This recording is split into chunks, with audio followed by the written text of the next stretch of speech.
La foi qui me fait vivre. Ma défense face à la tentation.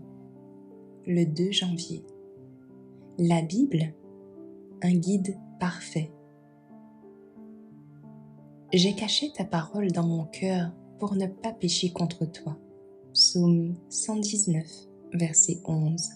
Si nous ne voulons pas être trompés par l'erreur et le mensonge, le cœur doit être préoccupé par la vérité.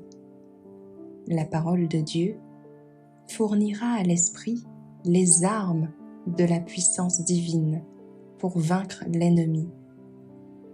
Heureux l'homme qui, lorsqu'il est tenté, trouve son âme riche de la connaissance des Écritures, qui s'abrite sous les promesses de Dieu.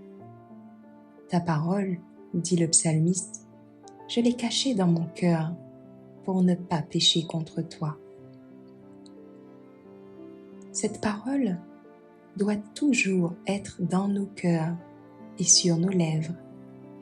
Il est écrit doit être notre point d'ancrage. Ceux qui font de la parole de Dieu leur conseiller se rendent compte de la faiblesse du cœur humain et de la puissance de la grâce de Dieu pour maîtriser toute impulsion non sanctifiée et impie.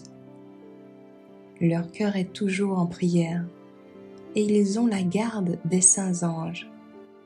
Quand l'ennemi arrive comme un torrent, l'Esprit de Dieu élève pour eux un étendard contre lui.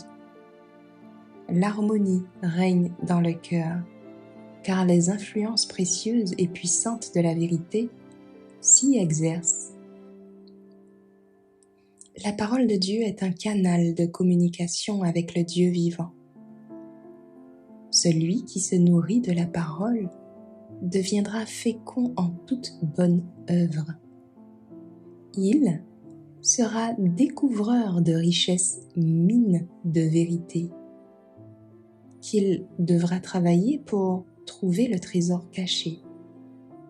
Lorsqu'il sera entouré de tentations, le Saint-Esprit lui rappellera les mots qui lui permettront de répondre à la tentation au moment même où il en aura le plus besoin, et il pourra les utiliser efficacement.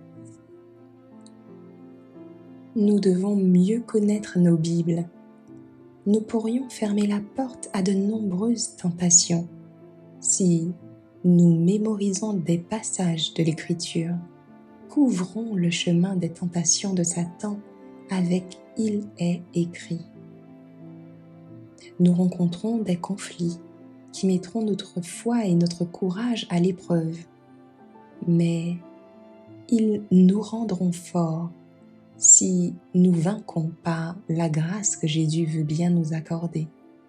Mais nous devons croire, nous devons saisir les promesses sans aucun doute.